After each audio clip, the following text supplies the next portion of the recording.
Assalamualaikum warahmatullahi wabarakatuh.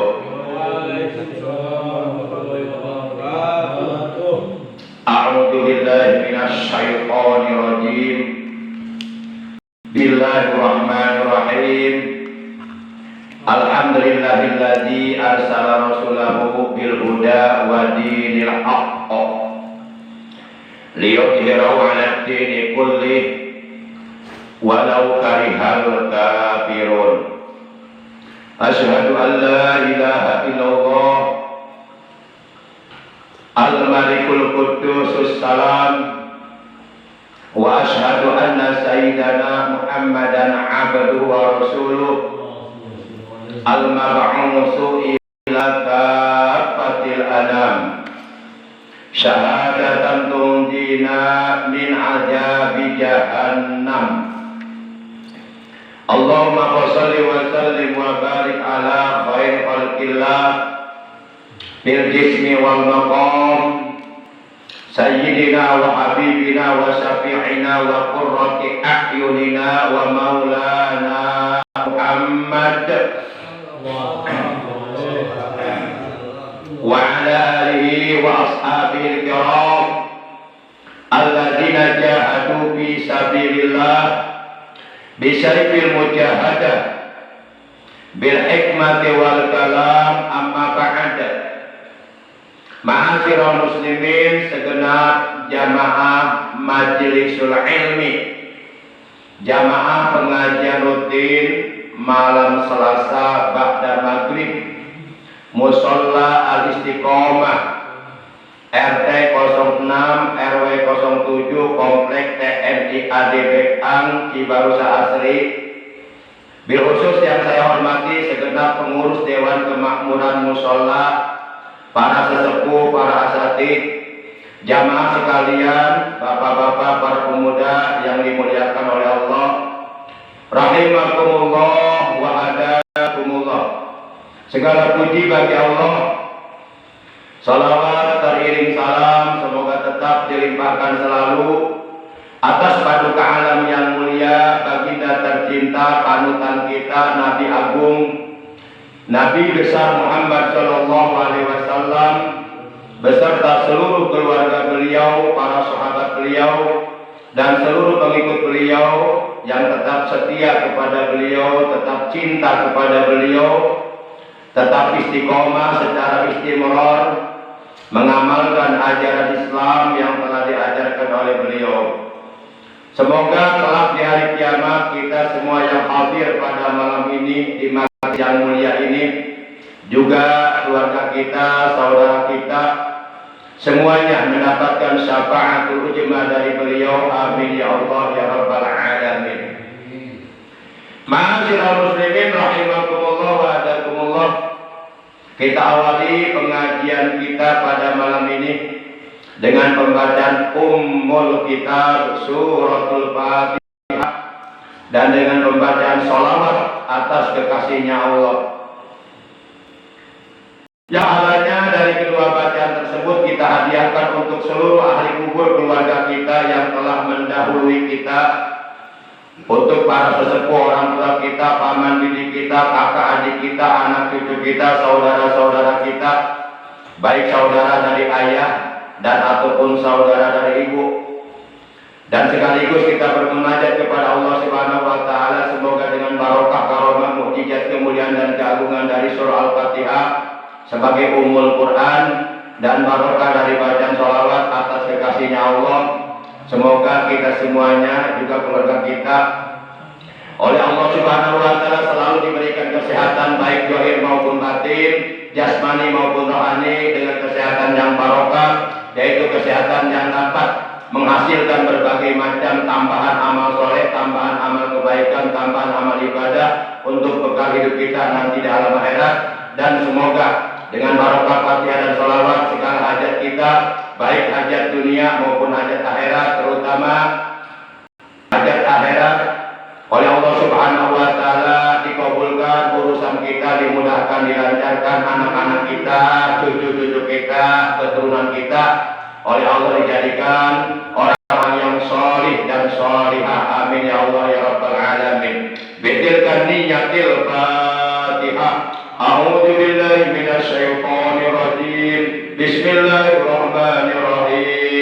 Alhamdulillahi Rabbil Alamin, Ar-Rahmanir Rahim, Maliki Yaumiddin, Iyyaka na'budu wa iyyaka nasta'in, Ihdinas siratal mustaqim, siratal ladzina an'amta 'alaihim ghairil maghdubi 'alaihim waladdallin. Rabbi ighfir lana wa liwalidayna. Amin.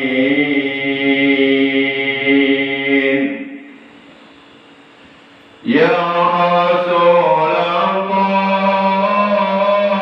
salamun alaik, ya Rafi'as syani wad darajat, aqbatan yadiratal alamin,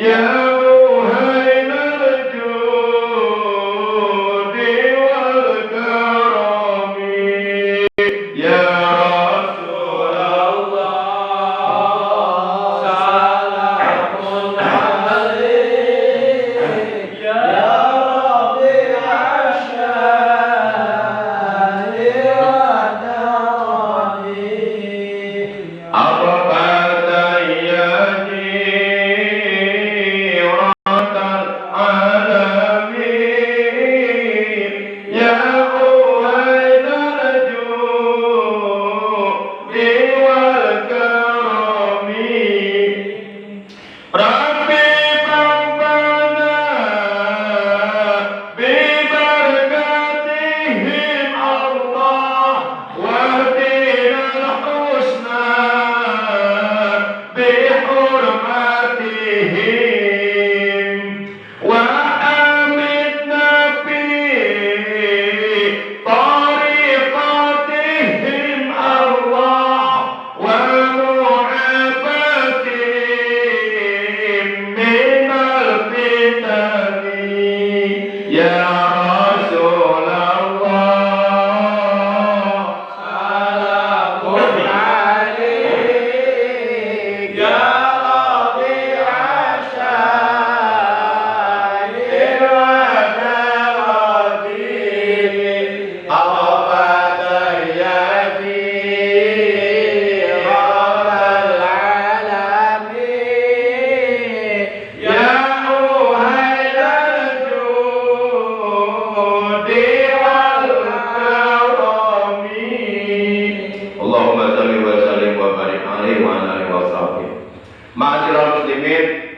segenap jamaah majelis ulimi seiman seagama seakidah rahimakumullah wa hadakumullah.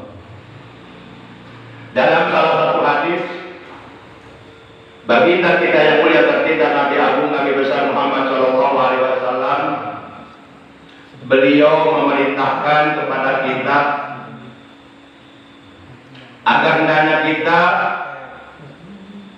berusaha semaksimal mungkin, seoptimal mungkin, sekuat tenaga untuk memposisikan diri sehingga kita berada pada posisi yang pertama dan yang paling utama yang diperintahkan oleh beliau.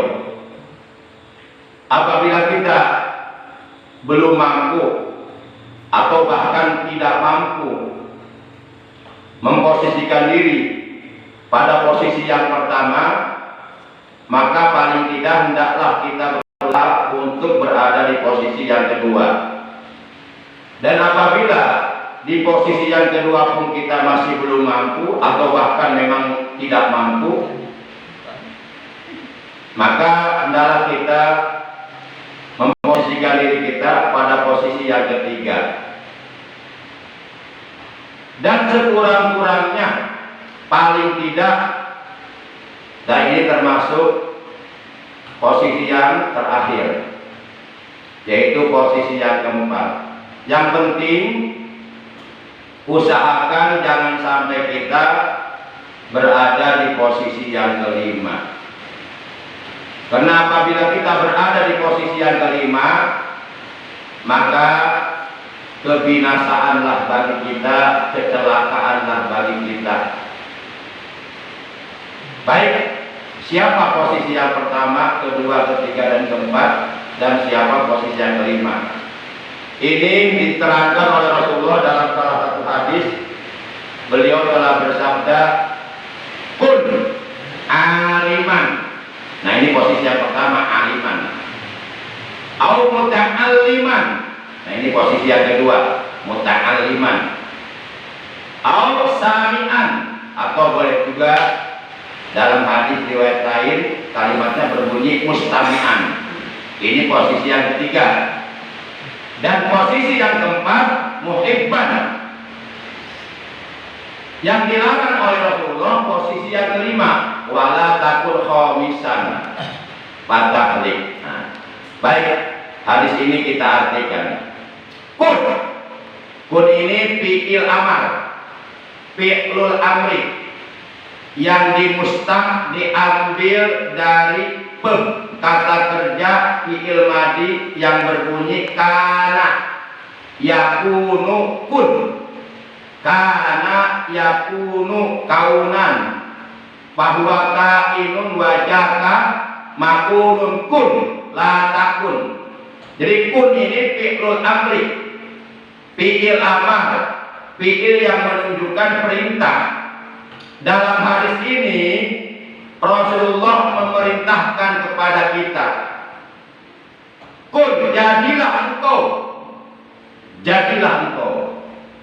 Ada dalam Quran tuh surah Yasin, innama amruhu ija aroda say'an ayyakula lahu kun fayakun.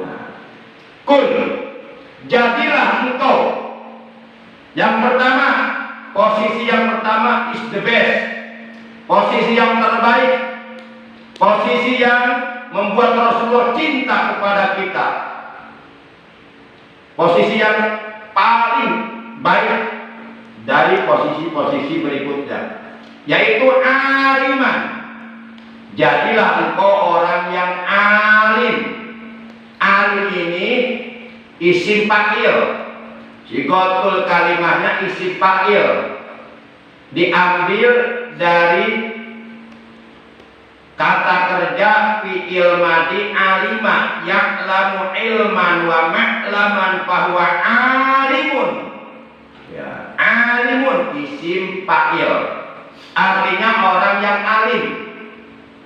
Kalau orang yang alimnya satu orang, alimun.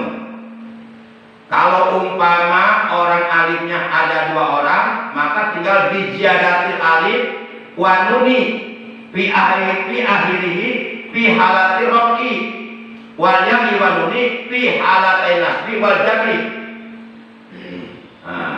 Kalau orang alimnya menunjukkan makna dua, ketika tingkah rofa tinggal menambahkan huruf alif dan huruf nun di akhir kalimat. Dari alimun maka menjadi alimani. Tapi kalau tingkah nasab, tingkah jr dengan menambahkan huruf iya dan nun di akhir kalimat, dari alimun menjadi alimaini. Nah, jadi kun, jadilah engkau aliman, orang yang alim. Nah, kalau orang alimnya banyak, lebih dari dua, misal 3 orang, 4 orang, 100 orang, 1000 orang, 1 juta orang, maka dirubah bentuk kalimatnya, dijadikan jamak taksir menjadi ulama. Jadi kalau alim, 1 orang alim. Kalau ulama itu orang alimnya banyak. Nah, kita diperintahkan dalam hadis ini oleh Rasulullah, kun aliman, jadilah engkau orang yang alim. Rasulullah SAW sangat amat bangga, sangat amat bahagia, sangat amat senang hatinya ketika melihat umatnya banyak yang jadi orang alim, ketika melihat umatnya banyak yang jadi ulama. Dan tentu sebaliknya Rasulullah akan sangat amat merasa bersedih apabila melihat umatnya banyak yang bodoh, terutama bodoh dalam hal ilmu agama, baik ilmu tauhid, ilmu fikih, ilmu tasawuf, ilmu Quran. ilmu tafsir, hadis, mustalahul hadis, ilmu nahwu, sorof, dan berbagai macam disiplin ilmu agama yang lainnya. Maka dalam hal ini Rasulullah memerintahkan kepada kita, kun aliman, jadilah kamu orang yang alim. Dari kalimat ini mengandung indikasi bahwa Rasulullah sangat mengharapkan agar umatnya menjadi orang-orang yang berilmu. Jangan menjadi orang yang bodoh. Karena orang bodoh itu sangat mudah terjerumus, sangat mudah tertipu oleh syaitan, sangat mudah digelincirkan oleh syaitan, dijerumuskan oleh syaitan untuk melakukan perbuatan-perbuatan yang diharamkan oleh Allah. Bahkan ada seorang ulama mengatakan, al-muta'abbidu bi ghairi fiqhin kahimaril qahun. Al-muta'abbidu, orang yang beribadah, muta'abbid, atau orang yang melakukan ibadah. Bi ghairi fiqhin, tanpa didasari pengetahuan, tanpa mengetahui ilmunya.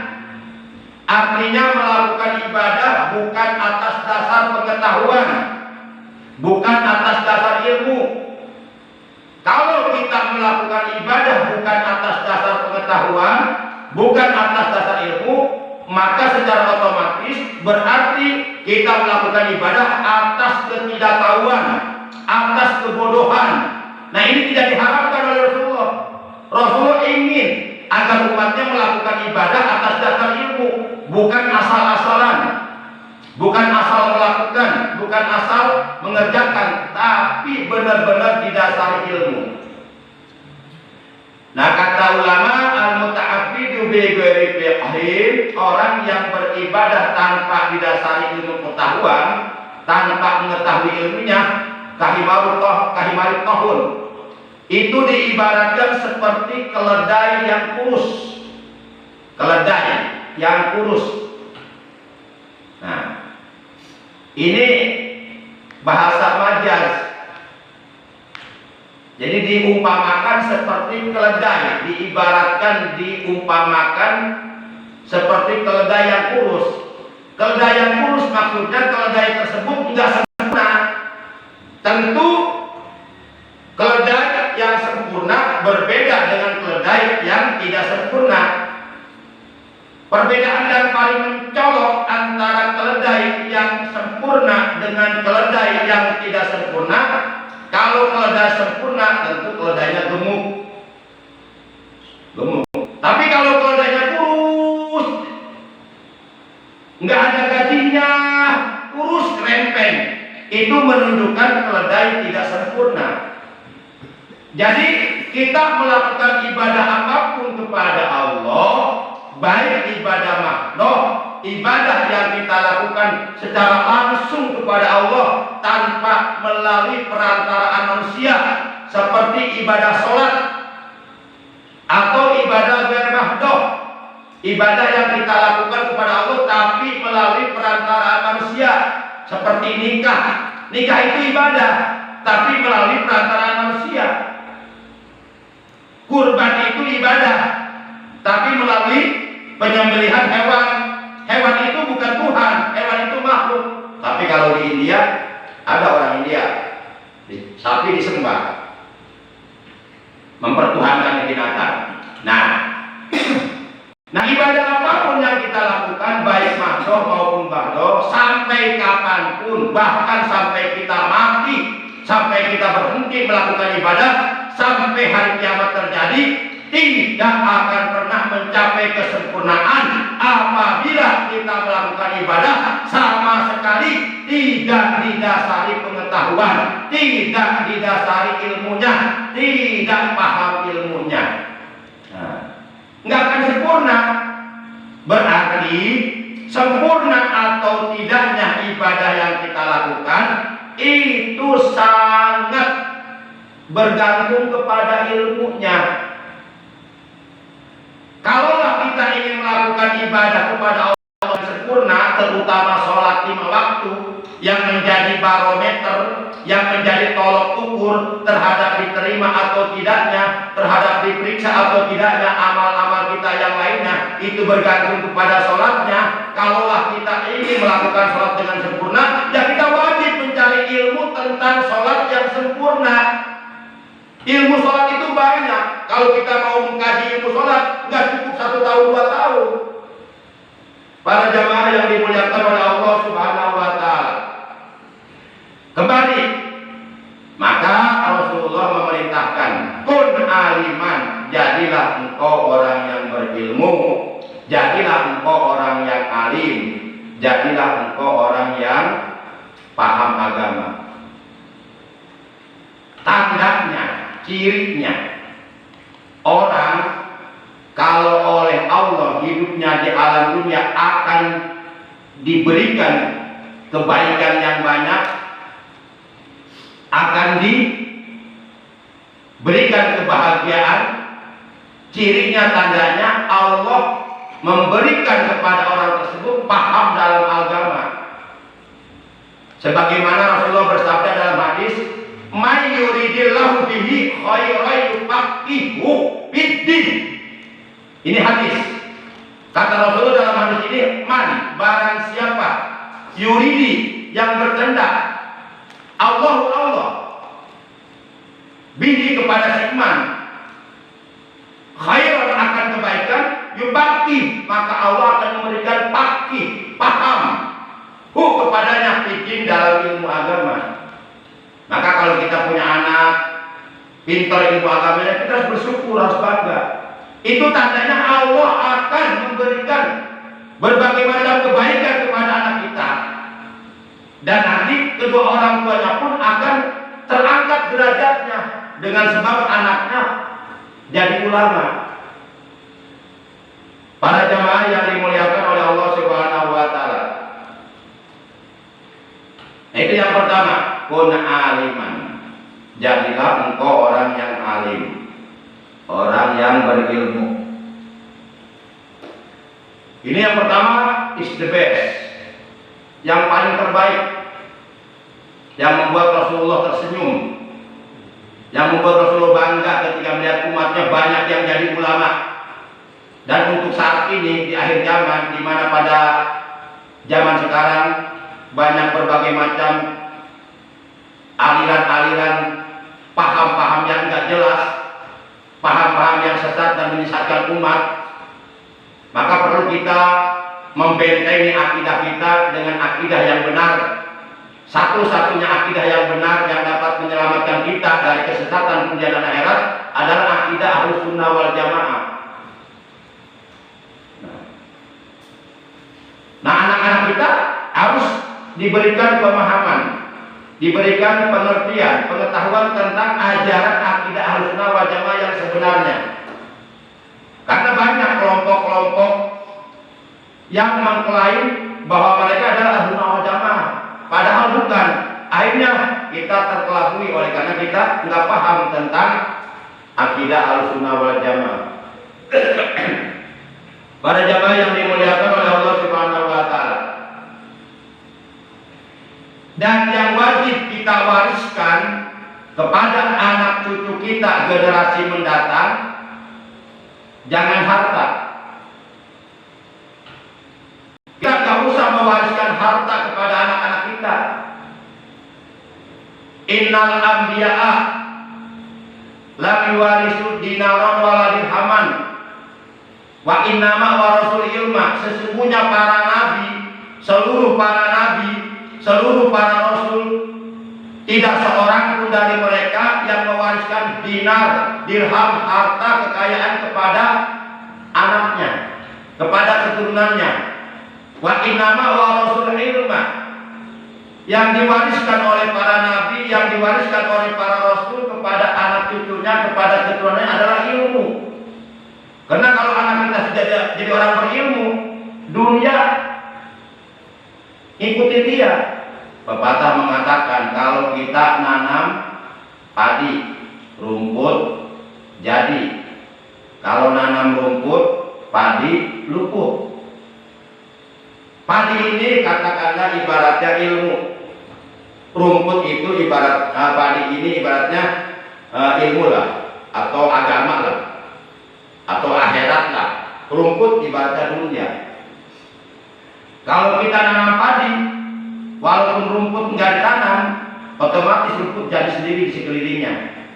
Lihat sawah-sawah ladang, itu ada rumputnya. Padahal itu rumput nggak ditanam sama petaninya, tapi dengan sendirinya dia tumbuh.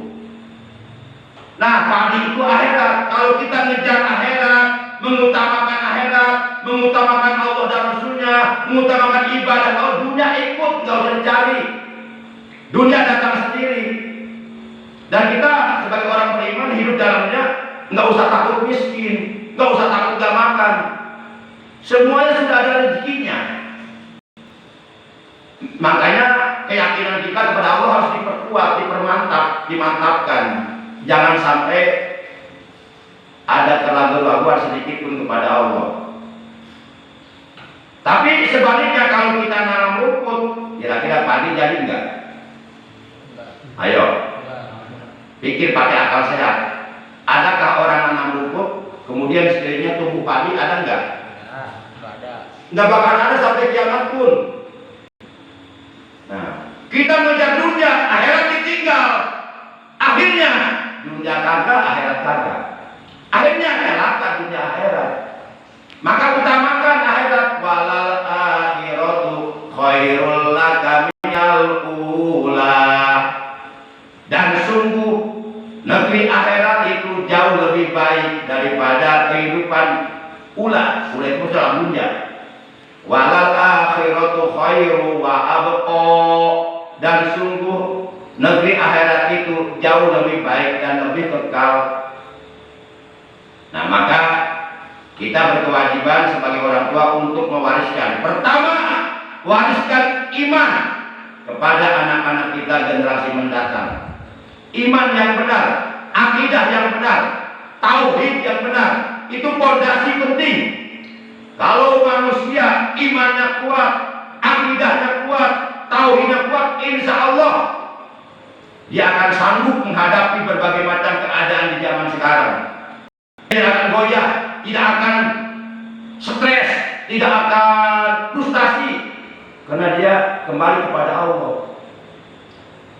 Dia merasa memiliki Allah. Allah yang jaga dia, Allah yang jaga dia. Nah, maka ini penting, memantapkan tauhid ini penting. Jangan sampai sholat, tapi kepada Allah suka suudzon. Ya Allah, kok begini amat sih? Kan saya rajin sholat. Ya malah tadi kok saya susah banget sih untuk makan aja. Kamu nggak adil ya Allah. Kenapa orang-orang kafir tinggal kepadamu engkau beri kaya tapi aku miskin? Itu awas, hati-hati. Bisa rusak tauhid kita itu. Bisa rusak tauhid kita. Para jamaah yang dimuliakan oleh Allah Subhanahu wa Ta'ala. Nah, ini pentingnya kita menjadi orang yang berilmu, orang yang paham agama. Dan kebanyakan nanti di neraka yang menjadi bahan-bahan bakar api neraka, yang akan dibakar di neraka menjadi bahan bakar api neraka atau BBAN adalah orang-orang bodoh. Orang-orang bodoh. Orang-orang bodoh ya, walaupun melakukan ibadah, tapi oleh karena ibadah yang dilakukannya tanpa dasar ilmu, itu khawatir ibadahnya sia-sia. Wa kullu man bi ghairi ilmi ya'malu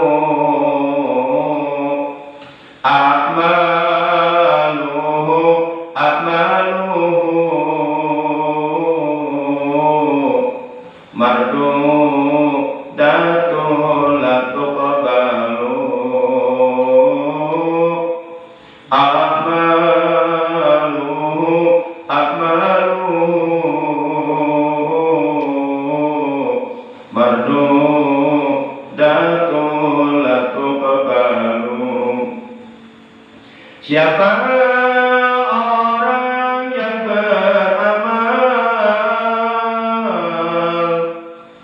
beramal tanpa ilmunya, Siapa orang ibadah tanpa ilmunya, maka ibadahnya itu ditolak tak diterima, maka ibadahnya itu ditolak tak diterima. Nah, ini khawatir. Ini yang kita khawatirkan. Ini yang harus kita khawatirkan. Ini yang harus kita cemaskan. Kalau di akhirat nanti seluruh amal kebaikan, seluruh amal soleh, seluruh amal ibadah yang telah kita lakukan, yang telah kita perbuat, yang telah kita kerjakan selama hidup kita dalam dunia dari mulai balik sampai mati, tahu-tahunya oleh Allah ditolak. Kalau seperti ini jadinya nanti di akhirat, tentu kita akan menyesal dengan penyesalan yang sangat amat luar biasa. Ya Allah, kenapa dulu saya rajin sholat, tapi saya nggak mencari ilmu tentang sholat?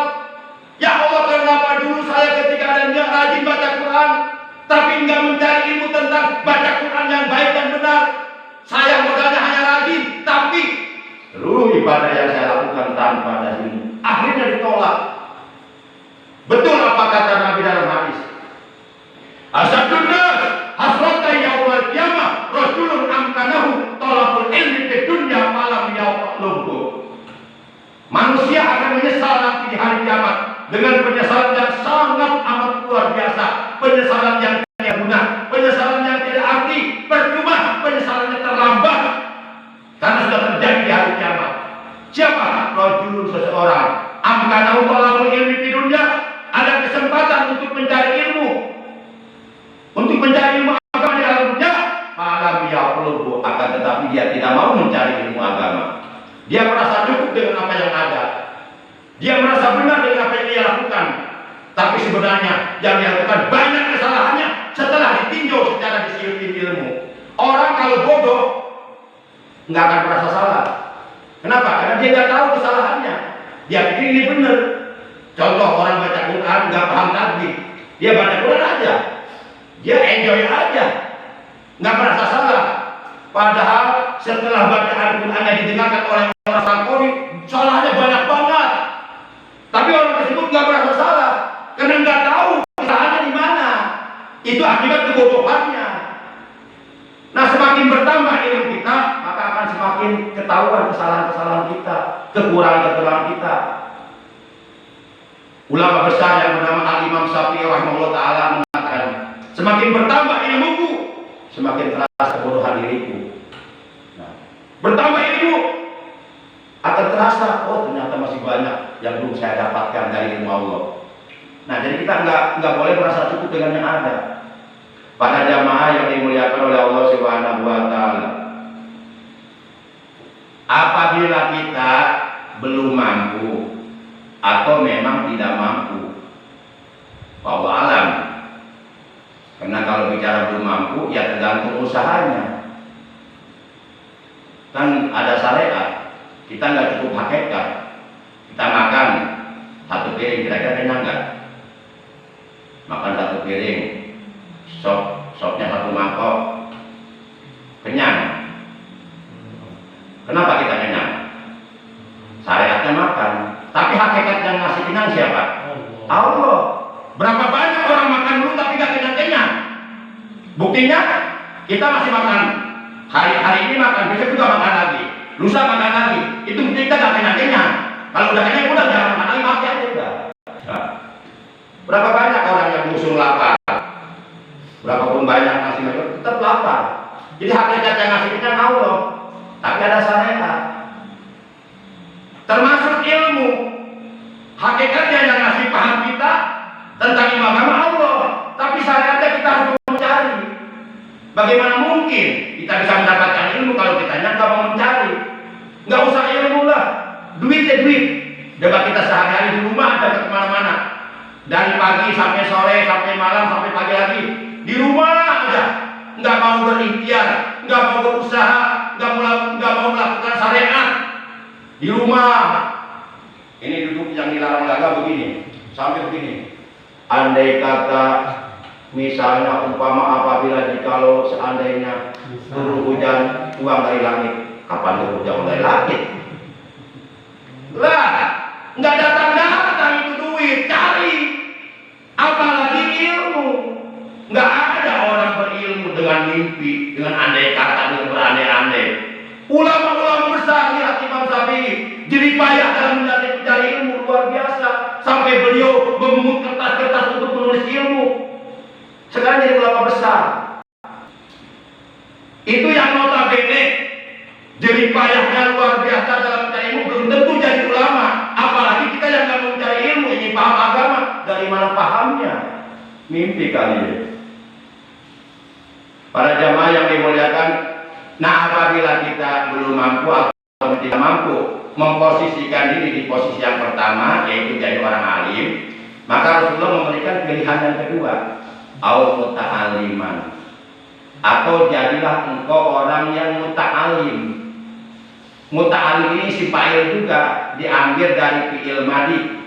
Kalau tadi alimah itu fi'il madi sulasi mujarrad bab yang keempat yang mengikuti wajan fa'ilah yang alu, alimah ya lamu. Jadi jabar ain madinya, jr ain madinya, jabar ain mudhari'nya, alimah ya lamu. Nah kalau muta'alim itu dari ta'allama ya ta'allam muta'alliman, mengikuti wajan tafa'ala ya tafa'al tafa'ulan, bahwa mutafa'ilun, bahwa muta'allimun. Nah ini pilihan yang kedua, au muta'alliman, atau jadilah engkau orang yang muta'allim. Al-alim wal muta'allim syarikani fil khairat. Orang yang berilmu dengan orang yang mencari ilmu itu dua-duanya bersekutu dalam kebaikan. Selain itu nggak ada kebaikannya. Makanya kalau kita ingin oleh Allah diberikan limpahan kebaikan, ya duduk bersama orang-orang yang berilmu. Kita akan mendapatkan limpahan berbagai kebaikan, terutama kebaikan di akhirat nanti. Berbagai macam pahala yang besar, pahala yang mulia di akhirat nanti. Bahkan pahala mencari ilmu ini kata Nabi, afdalu minas shalah wasyam wal haji wal jihad fisabilillah. Pahala mencari ilmu itu lebih afdal daripada pahala puasa, daripada pahala sholat, daripada pahala ibadah haji, daripada pahala jihad fisabilillah. Karena sholat, ibadah puasa, ibadah haji semuanya itu harus didasari ilmunya. Kalau tidak didasari ilmunya, nol semuanya. Jadi amal kebaikan, amal saleh, amal ibadah yang kita lakukan kepada Allah itu akan bernilai di hadapan Allah dan akan dihargai oleh Allah dengan pahala kalau ada ilmunya.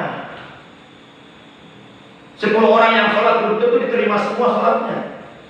Dan sholat-sholat yang sudah kita kerjakan, berapapun banyaknya, itu belum ada informasi bahwa sholat kami terima. Kita nggak tahu. Nanti lihat di akhirat nanti. Sholat kita apa di tempat sholat? Nanti lihat di akhirat. Dan kita nggak akan kasih tahu, makanya jangan dulu bangga. Coba saya tanya, bapak-bapak kan tiap hari sholat. Pertanyaan saya, itu kira-kira sholat bapak-bapak yang sudah bapak kerjakan itu diterima atau tidak oleh Allah nanti? Nggak tahu kita, dan nggak akan kasih tahu. Taunya nanti di akhirat, di hari kiamat.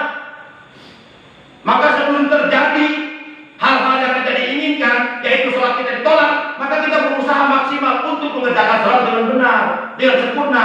Tidak akan sempurna, tidak akan benar sholat kita kerjakan kalau tidak dicari ilmu.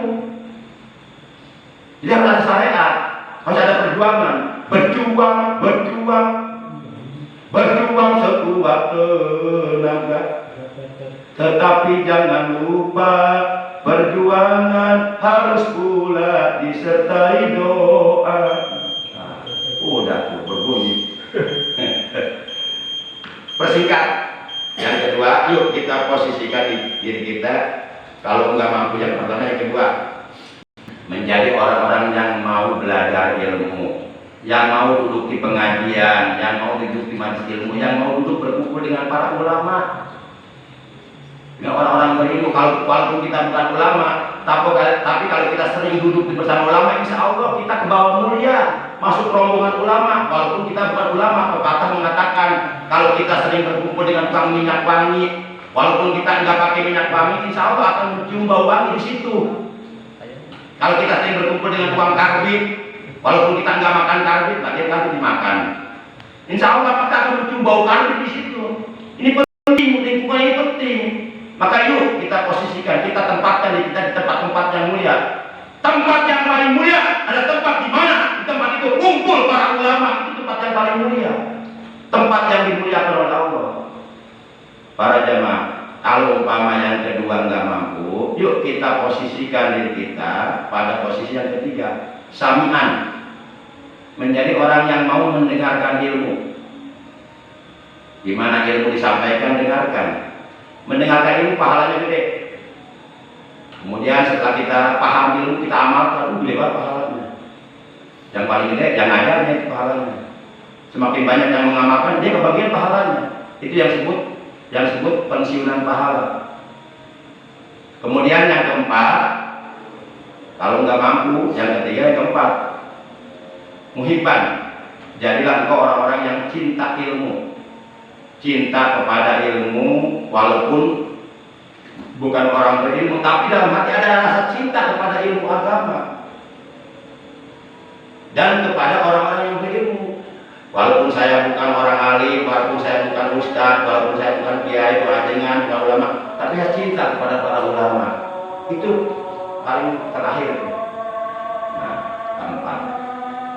Yang penting kata Nabi, wala takun khamisan. Dan jangan menjadi kelompok yang kelima. Berilmu enggak, belajar enggak, mendengar pun enggak.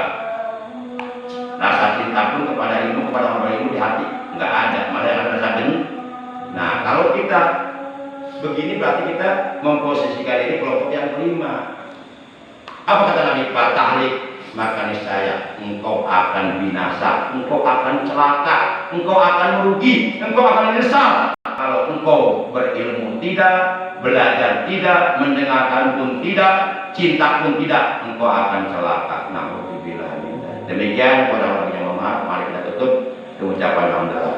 Alhamdulillahirabbil alamin.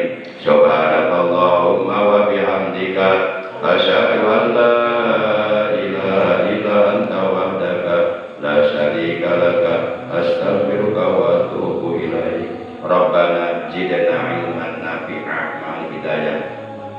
Allahumma ya alim alimna ma la na'lamu wa alimna ma najhalu wa alimna ma yanfa'una. Allahumma rizqna al-fahma wal ilma wal hikmah wal aqla bi rahmatika ya arhamar rahimin.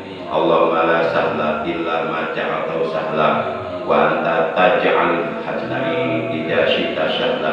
Rabbana atina fid dunya hasanah wa fil akhirati hasanah wa qina adzabannar. Wa sallallahu ala sayyidina Muhammadin wa ala alihi wa sahbihi wa sallam. Walhamdulillahirabbil alamin. Terima kasih. Hadanallahu wa iyyakum ajmain. Wassalamualaikum warahmatullahi wabarakatuh.